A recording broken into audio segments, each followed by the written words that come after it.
एक समय की बात है। एक अनाथालय में एक लड़का वीर खिड़की के पास बैठा था। वह कुछ सोच रहा था। हाथ में एक पुराना कंगन पकड़े था। उसकी छोटी बहन सिया गहरी नींद में सो रही थी। वीर धीरे धीरे उस कंगन को छूता है, जैसे कि उससे कोई पुरानी यादें जुड़ी हो। उसकी आंखों में अजीब सी बेचैनी थी। ये कंगन आखिर हमारे पास आया कैसे? हमारी माँ ने इसे हमें कब दिया होगा? और अगर हमारी माँ थी तो वो अब कहाँ है? वो हमें अकेले छोड़ के क्यों चली गई? वह कंगन को कसकर पकड़ता है और आसमान की तरफ देखता है।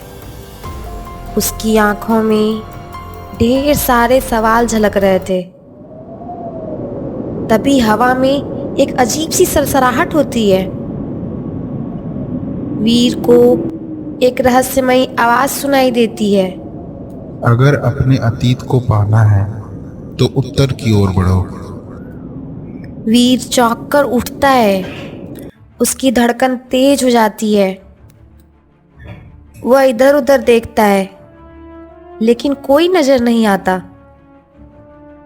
तभी सिया नींद से जग जाती है। भैया, क्या हुआ? इतनी रात को तुम क्यों जाग रहे हो? तुम अभी तक सोए नहीं? वीर सिया की तरफ देखता है।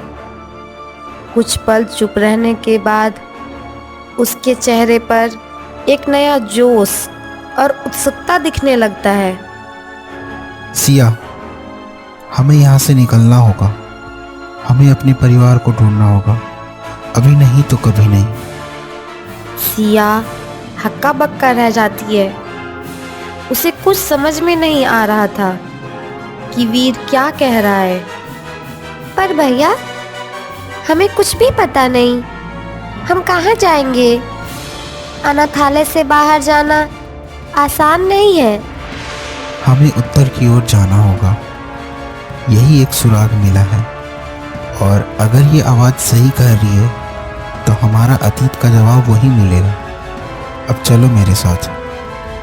सिया थोड़ी सी डरी हुई है, लेकिन वीर की दृढ़ता देखकर वह धीरे से सिर हिला देती है और वे दोनों अपने मन में उत्पन्न सवालों का उत्तर ढूंढने के लिए आगे बढ़ते हैं। फिर सुबह हो जाती है और वे एक प्राचीन मंदिर में पहुंचते हैं, जहां एक बूढ़ा साधु बाबा आनंद ध्यान में लीन बैठे हैं। वीर और सिया उनके सामने खड़े हो जाते हैं। तो तुम दोनों आखिर आ ही गए। मैं जानता था कि तुम दोनों एक दिन जरूर आओगे। वीर और सिया एक दूसरे को हैरानी से देखते हैं। आपको हमारे बारे में पहले से कैसे पता था? बाबा आनंद अपनी आंखें खोलते हैं। उनकी आंखों में गहरी चमक है, मानो वो हर चीज पहले से जानते हो। क्योंकि तुम्हारी रगों में वही खून बहता है जिसे इतिहास से मिटाने की कोशिश की गई थी। तुम्हारा परिवार कभी बहुत ताकतवर था, लेकिन एक भयानक श्राप ने उसे तोड़ दिया। वीर की आंखें चौड़ी हो जाती है। हमारा परिवार ताकतवर? लेकिन हमें तो कुछ भी याद नहीं। यादें मिटाई गई थी, लेकिन सच नहीं मिट सकता। देखो यह। बाबा आनंद किताब खोलते हैं। अंदर एक निशान बना हुआ है, वही जो वीर के कंगन पर भी है। वीर और सिया एकदम सन्न रह जाते हैं। यह निशान ये तो वही निशान है जो इस कंगर पर बना है। अगर तुम अपने माता पिता को पाना चाहते हो तो तुम्हें 3 सुरागों को जोड़ना होगा। पहला सुराग तुम्हें पुरानी हवेली में मिलेगा। वीर और सिया एक दूसरे को देखते हैं। उनकी आंखों में डर और उम्मीद दोनों चमक रही है। फिर वे आगे बढ़ जाते हैं और चलते चलते एक वीरान और टूटी फूटी पुरानी हवेली के पास पहुंचते हैं। उस हवेली पर धूल जमी है, दरवाजे पुराने और जर्जर हो चुके हैं। चारों ओर अजीब सा सन्नाटा है, जैसे यहाँ सालों से कोई ना आया हो। सिया धीरे धीरे पीछे हटती है। उसके चेहरे पर डर साफ झलक रहा था। भैया, मुझे यह जगह बिल्कुल भी ठीक नहीं लग रही। यहाँ कुछ अजीब सा है।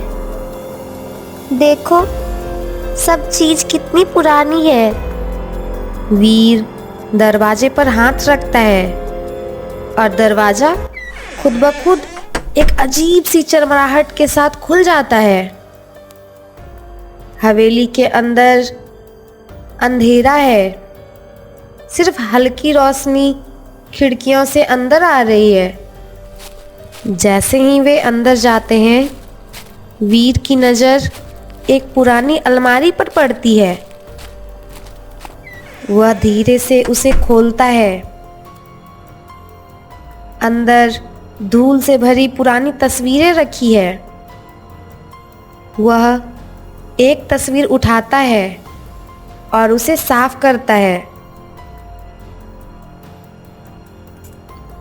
जैसे ही तस्वीर साफ होती है, वीर और सिया सन्न रह जाते हैं।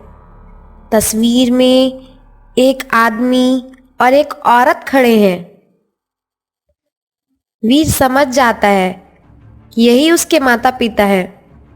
सिया, ये हमारे माता पिता हैं। सिया के आंखों में आंसू आ जाते हैं। वह तस्वीर को करीब से देखती है। माँ, पापा। अचानक हवेली में एक तेज हवा का झोंका आता है और तस्वीर अपने आप वीर के हाथ से गिर जाती है। हवेली के चारों ओर की परछाइयाँ हिलने लगती है और एक गहरी डरावनी आवाज गूंजती है। तुम्हें यहाँ नहीं आना चाहिए था। तुमने यहाँ आकर गलती कर दी। वीर और सिया पीछे हटते हैं। हवेली की दीवारों पर साए दौड़ने लगते हैं, जैसे कोई अदृश्य ताकत उन्हें रोकने की कोशिश कर रही हो। सिया, हमें यहाँ से निकलना होगा। वह दोनों तेजी से बाहर भागते हैं। जैसे ही वे बाहर निकलते हैं, हवेली का दरवाजा अपने आप बंद हो जाता है। फिर वे आगे बढ़ते हैं और एक गुफा तक पहुंच जाते हैं, जहां सिर्फ मसालों की हल्की रोशनी है। वीर और सिया धीरे धीरे आगे बढ़ते हैं। तभी अचानक गुफा के बीच में एक साया खड़ा हो जाता है। वह एक खतरनाक दिखने वाला व्यक्ति है। उसके हाथ में एक जादुई पत्थर चमक रहा है। उसकी आंखों में क्रूरता झलक रही है। आखिर तुम दोनों मेरे जाल में आ ही गए। वीर क्रोध से आगे बढ़ता है, लेकिन काल सिंह हाथ उठाता है और एक तेज हवा का झोंका वीर को जमीन पर गिरा देता है। भैया! वीर कराहते हुए उठता है। वह क्रोध में काल सिंह को देखता है। हम अपने माता पिता को ढूंढने आए हैं। तुम कौन हो? तुम्हारे माता पिता?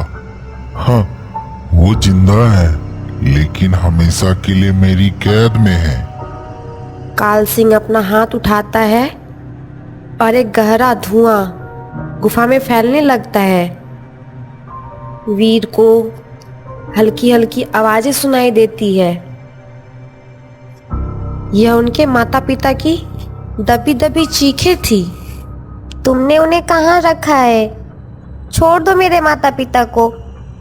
अगर उन्हें बचाना चाहते हो तो तुम्हें पहले मुझे हराना होगा, जो कि तुम दोनों बच्चे ये नहीं कर सकते। वीर क्रोध में दौड़ता है, लेकिन जैसे ही वह काल सिंह पर हमला करने जाता है, एक लड़की वहां आ जाती है और वीर को पीछे खींच लेती है।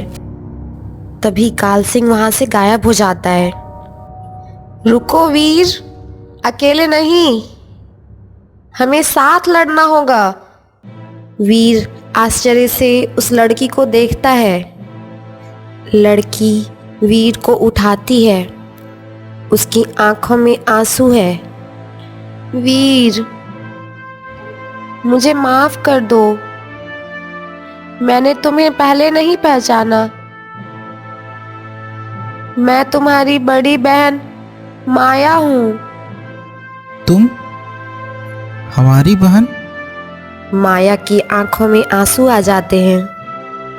हाँ, जब काल सिंह ने हमारे परिवार को अलग किया तब मैं ही बच पाई थी और मैंने तुम्हें ढूंढने की कोशिश की, लेकिन कभी हिम्मत नहीं जुटा पाई।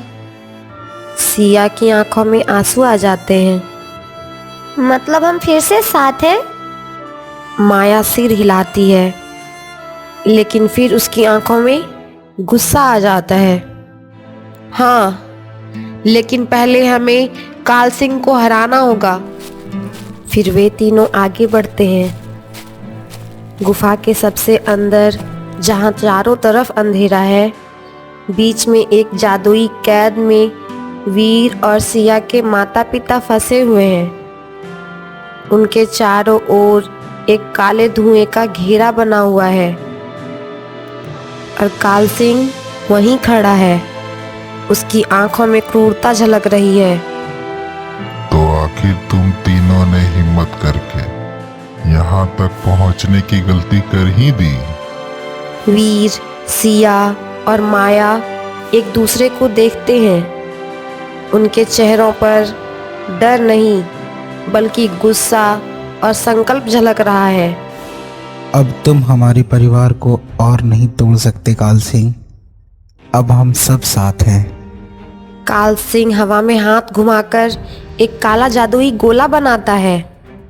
वह उसे वीर की तरफ उछालता है, लेकिन माया झट से वीर को धक्का देती है और गोला पास से निकल जाता है। हमारे माता पिता को छोड़ दो। इतना आसान नहीं है, पहले मुझे हराओ। अचानक गुफा के चारों ओर बाहरी अंधड़ चलने लगता है। काल सिंह की ताकत बढ़ने लगती है। वीर, सिया और माया को संभलने में दिक्कत हो रही है। तभी माया अपनी तलवार निकालती है और काल सिंह पर झपटती है, लेकिन काल सिंह उसे एक झटके में पीछे ढकेल देता है। भैया, हमें मिलकर उसे हराना होगा।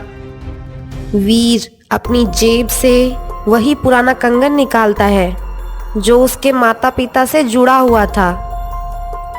कंगन अचानक तेजी से चमकने लगता है। यह शक्ति? काल सिंह थोड़ा पीछे हटता है। नहीं, यह नहीं हो सकता। वीर को अचानक महसूस होता है कि उसके अंदर एक अनोखी शक्ति जाग गई है। अब तुम्हारा अंत आ गया है काल सिंह। वीर, सिया और माया मिलकर अपनी सारी ताकत लगा देते हैं। वीर कंगन को हवा में उठाता है और तेजी से काल सिंह की तरफ फेंकता है। कंगन से तेज सफेद रोशनी निकलती है और काल सिंह की काली शक्ति जलने लगती है। नहीं, यह नहीं हो सकता। एक जोरदार धमाका होता है और काल सिंह का अस्तित्व हमेशा के लिए खत्म हो जाता है। उसके साथ ही अंधेरा मिट जाता है और गुफा फिर से शांत हो जाती है। वीर, सिया और माया थके हुए खड़े होते हैं। उनके सामने उनके माता पिता कैद से मुक्त हो जाते हैं। वीर, सिया और माया अपनी आंखों पर यकीन नहीं कर पा रहे थे। उनकी आंखों में आंसू आ जाते हैं। वीर, सिया, माया। माँ, हमें लगा कि हमने आपको हमेशा के लिए खो दिया। बेटे, तुमने अपने हौसले और प्यार से हमें बचा लिया। हमें तुम पर गर्व है। मैं बहुत खुश हूं कि तुम मेरे बेटे हो। माया अपनी माँ को देखती है और उसकी तरफ बढ़ती है। माँ, मैं बहुत छोटी थी जब हम अलग हुए थे। उसकी माँ प्यार से सिर पर हाथ फेरती है। अब हम फिर कभी अलग नहीं होंगे मेरी बच्ची। पूरा परिवार एक साथ होता है। वीर, सिया, माया और उनके माता पिता हंसी खुशी घर की तरफ लौटते हैं। रास्ते में सिया वीर की तरफ देखती है और मुस्कुराती है। तो भैया अब क्या करेंगे? अब हम सब मिलकर एक नई जिंदगी शुरू करेंगे। क्योंकि हम एक परिवार हैं और परिवार कभी खोता नहीं। यह कहानी हमें सिखाती है कि सच्चाई छुपी रह सकती है लेकिन मिट नहीं सकती।